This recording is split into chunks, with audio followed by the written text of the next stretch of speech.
This is the Zubie app that comes with the Zubie connected device for your car. I have one here that I can show you. The box that it comes in. And this box is not open. Let's see here. This one is open. This is probably the one that my Zubie gets. So, no Zubie there. I don't think any of the other boxes are open, actually.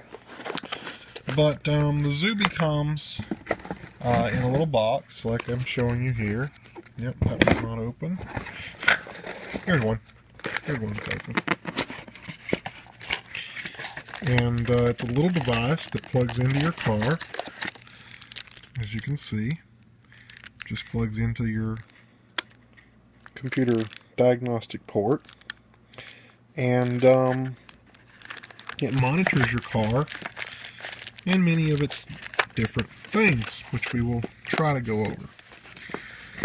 Now, a couple months ago I brought you the Delphi Connect, so rather than this just being a review video, I'm going to try to give you a little comparison of the two and try to explain which one I like better. Let's just put these boxes back up real quick. Okay. This is probably one of my favorite features that I'm showing you right now, which is your driver score. Mine is a 53 of 100, and you can scroll down and see what different things. Acceleration is good. I have a few hard accelerations, so it's kind of taking points away there. Apparently I like speeding, so it took a lot of points away there. Hard brakes are, I'm not having so many of those. There's a lot of idle time, and I drive at night, which is bad. So, this is good and bad. Because, I'll explain. The accelerations are actually kind of nice. It's actually set properly to actually know if I'm accelerating too hard. Now, there's been a couple times that I've intentionally done it, and it didn't catch it. So, it's not perfect, but it works. Speeding is not really, it doesn't know the speed on the road that you're on. So the company that created the Zubie, sorry, I had a text message. The company that created the Zubie set a limit of 70 miles per hour. 70 miles per hour is a great idea, I guess, but where I live, the speed limit is 70 miles per hour. So you're obviously going to do a little more than that. In Utah, it just got raised to 80. So you may not necessarily be speeding whenever this says that you're speeding. So I get flagged for speeding all the time because most of my driving is interstate driving. Hard brakes is another thing that, compared to the Delphi Connect, acceleration and hard brakes were never something that I could get down because you have to set it manually.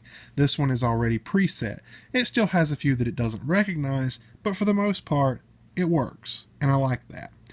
Idling is something that to me seems dumb. For me to lose points because of idling. I mean, you can't help you're setting at a red light. It's not something you can help. That's what happens. You set at red lights. I'll show you some of my trips here in a little bit. That just it's pointless because you're idling. You have to idle. And night driving, you know what? Some people have to drive at night, and if it's after what it determines as sunset, it gives you a bad rating. Now, this was never any better than it currently is.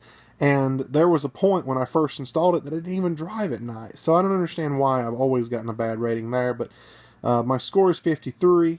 And it goes from 50 to 55. Currently, it's 53. So that's a neat little thing. But really, it's sort of inaccurate, as I've just explained, with these different key points. But it's a neat thing to monitor. Now, let's move on to a couple other features. I'm going to pause the camera between each feature because, I don't want to try to show you my address or anything. This is the vehicle monitoring section, and basically it just shows your engine. I have no check engine lights, so it's obviously green. It shows me that it's checked these different things and no reported problems.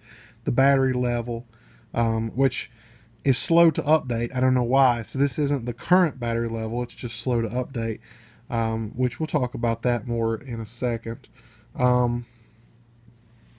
Sorry, just to make sure there. These are your trips, and yesterday I took a trip at 11 to 11:15, so I was on the road for 15 minutes. Tells me that trip cost $1.31. It was a total of 7.5 miles, 15 minutes. I idled for 28% of the trip because, you know, red lights are a thing, and 64 miles per hour was my top speed. I had no rapid accelerations, no hard brakes, and I can show you, here's a trip that I took to Firehouse Subs today. Cost me $4.07. I was 76 miles per hour, so it red flags it as speeding, even though the speed limit is 70, so I'm about 6 over. Yes, technically I'm speeding, but it's not really a... Here's one where I hit the brakes too hard, and it marks that down. Also, I was going 77 at one point, so there's that. And you can just kind of see every trip that you make. You can select multiple trips, so like all of yesterday, I can just select all of these trips, and then it'll tell me basically everything that happened yesterday. I spent $11.03. But there's another section of this app that will tell me that in a more detailed view, and I'll show you that in just a sec. Lastly, on the vehicle information is the value. Based on the VIN number, it gets the vehicle's make, model, features, and, you know, basically what it was listed as when it was for sale, and it takes into consideration its current mileage, and that's its current value. I'm not real sure how accurate that is. I haven't done any research or, you know, tried it myself to back it up, but I would say that's probably close. So this is just completely set by itself. I don't have to do anything. It does it all by itself. And the vehicle automatically sets the VIN number. The mileage is something you have to set yourself, which obviously this, I'm learning that this is a little off. I think it's off by about 100 miles right now. So, so there's that. So up here it shows the last trip, the addresses to and from it came from. I'm covering up the address with my finger because it's not my house, but it's very close because it likes to be very close. And there's the last trip information. This here is your daily stats that covers all trips for the day. Yesterday it shows that I spent $13.17 in gas, 5 trips, 76 miles, an hour and 47 minutes of driving. I had one hard break. I went 77 max speed, and 14% of the trip was idle time. I'm not real sure how accurate the full fuel costs are, but that's a really neat concept and a great idea. Go back to yesterday, I spent $7, 40 miles, 2 hours driving, 39% was idle, and I had 3 rapid accelerations. And then June 20th, 13:23, 2 hours, 89 miles. So it just kind of gives you a good little idea of what you're doing and how that works. So how does the Zubie stack up against the Delphi Connect is really the main point of this video. I like the Zubie, and I like the features that it has to offer. If I had a complaint about it, it would be the fact that it uses T-Mobile for its wireless connectivity, and that is lacking greatly. It takes a very long time for trips to update once I've actually taken them. So usually about an hour for a trip to update after I've taken it. So that one was 11:15. I mean, it's currently 1:46, so obviously it's updated, but usually within an hour of doing the trip, it says trip in progress still, and you can't really view anything. Locating your car is really not an accurate thing. If the car is moving, you have a location that is outdated, maybe where it was last parked or whatever. It doesn't show you that the car's moving. There's no live tracking as on the Delphi Connect. So this app does feature a lot of things that I showed you earlier, such as your driver score, the cost of gas, monitoring rapid accelerations and hard braking and idle time, and you know, all this great things. But really stacking it against the Delphi Connect, I feel like it's a get what you pay for kind of deal. The Delphi Connect does offer the remote unlocking feature so that you can unlock your car with your phone in the event you lock your keys in your car, which I believe is a great feature for every car. And the Zubie doesn't offer that sort of feature. The Zubie doesn't cost $10 a month to maintain either. The Zubie costs $100 up front unless you get it on a good deal, like I did, and that covers your first year of service included. So, stacked against the Delphi Connect, I'm going to say the Delphi Connect wins, mainly because the faster connectivity, the live tracking, the overall better workingness. If this one wasn't on T-Mobile, it probably would get a better score from me, but right now it's just not, it's not great. The app, this is an iPhone app blown up from my iPad for the purpose of the video. There is no iPad app. There is no web login for a website like the Delphi has. So you're limited to this app. And in the process of making this video, I had a lot of trouble trying to figure out how to get back to this screen that I'm on right now. Well, the one I was on in the last scene, actually, where it showed like your daily stats rather than your last trip stats. And that's a complete... The app is not really as easy to maneuver. You don't have many options here, so you're thinking, oh, it can't be that hard. But when you want a certain screen, to find that screen that has nothing to do with any of these options, it's really annoying. You would think it might be under vehicles because you're checking your vehicle stats, and it's actually not. You have to go to live map and then scroll down, which I learned earlier when I was trying to do that. Live map was bugged and it wouldn't load, so it just took me to the value of the car, which was not the screen I wanted, and made me, it was just a complete pain to try and figure out how to get there.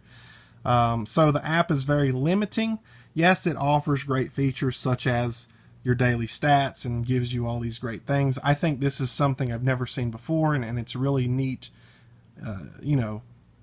very nice, inventive idea, but it doesn't work flawlessly, so I don't like it as much.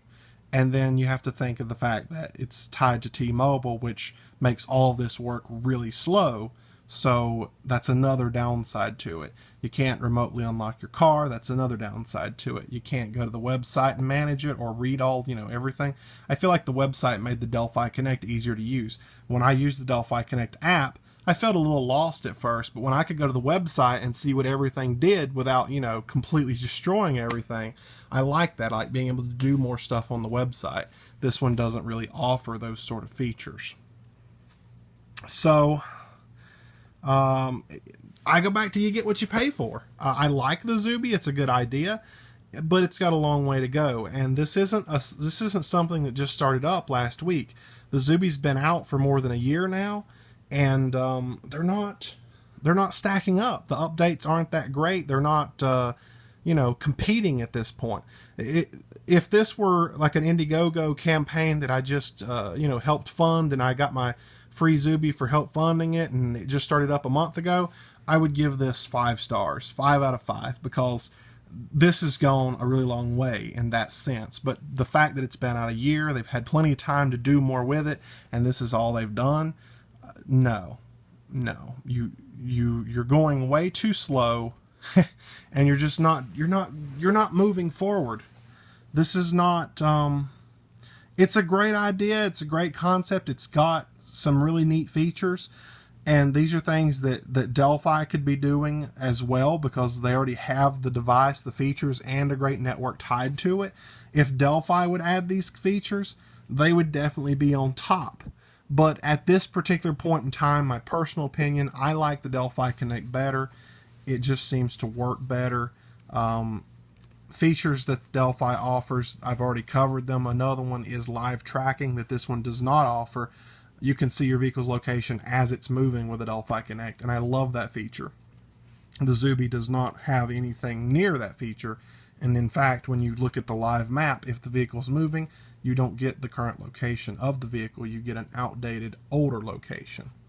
So, hopefully this has kind of helped you guys look at the Zubie and see what you would, what you think about it. Overall, I think it works. It does what it's meant to do. If you can find it on sale for 50, 60 bucks, then maybe it'll be worth it, because, I'd say 50 bucks for a year is actually pretty decent for what you're getting. But if you're like me and you like the features and the price isn't really an issue, $10 a month with the Delphi Connect, and you get a ton more things to do, and it just overall works better. So I chose the Delphi Connect over the Zubie. Overall, I give the Zubie 4 out of 5 stars. It does a lot about what it's supposed to do. It has a good idea behind it. It's just that it has a long way to go to be perfect. And the company's had plenty of time to do that, and they haven't. So that makes me not happy about what they've got here. So anyway, guys, that's all I've got for you, and that's the Zubie. One last thing I wanted to point out was the fact that the company charged me $24 to ship this to me. And as you can see, because, smart people print their postage on the box, they paid $9. So they pocketed $14, $15 just off their claimed shipping. So that sort of ticks me off. Zubie would have a better rating, a much higher rating, if they actually got a better network than T-Mobile. I think that's what's holding them back, and mainly the point of why I'm not as satisfied with it as I thought I would be. But like I said, there's a long way they can go with this, and really what they do with it will determine whether it's going to be successful or not. So anyways, that is it for the Zubie. I just wanted to add this last little part before I go, and I will see you guys later.